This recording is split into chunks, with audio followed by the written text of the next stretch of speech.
Today we're building some rock sliders.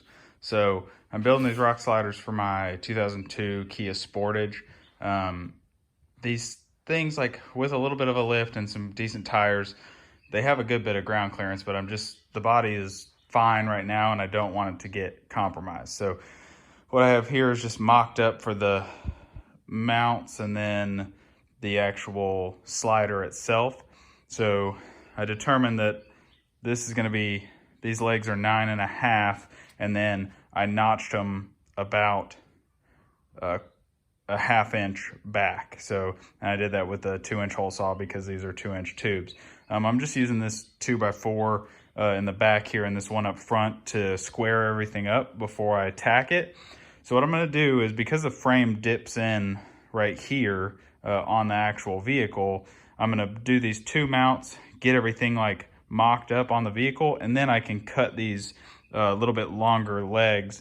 I can cut them down to actually fit the curvature of the frame. So I'm gonna go ahead and get these tacked up. We'll set it up next to the vehicle and we'll see how it looks.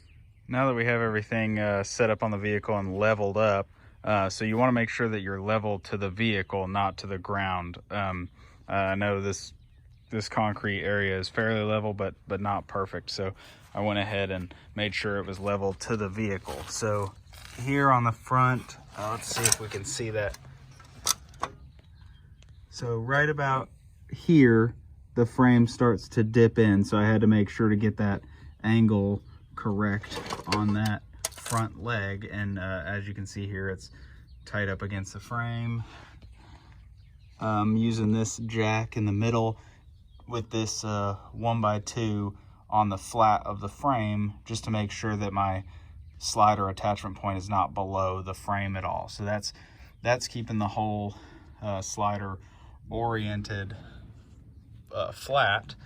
And then the back mount there is the same way. It's about like a quarter wall thickness. It looks like it's below the frame, but that'll give me plenty of meat to weld onto. So if we step back and look at this thing,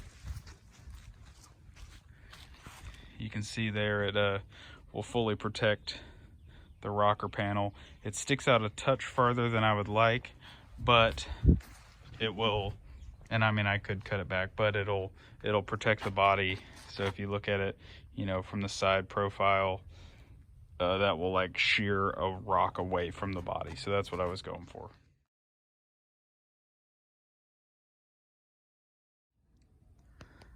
Now that we know it's going to fit on the vehicle, I've gone ahead and capped the ends and started the painting process. So I capped both the ends. I masked off here on each of the legs so that I can have enough clean material. I'll grind that back and then be able to weld that to the frame, but not have to worry about painting all this once it's on the vehicle. So I went ahead and got it painted up.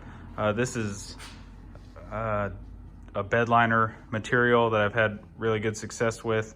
So so the back, you could tell it's 90 degrees, but the front, it's at a little bit of an angle. So that way, if the front does dip down and something gets in between the tire and the rock slider, it'll have somewhat of a chance to push it down underneath the slider.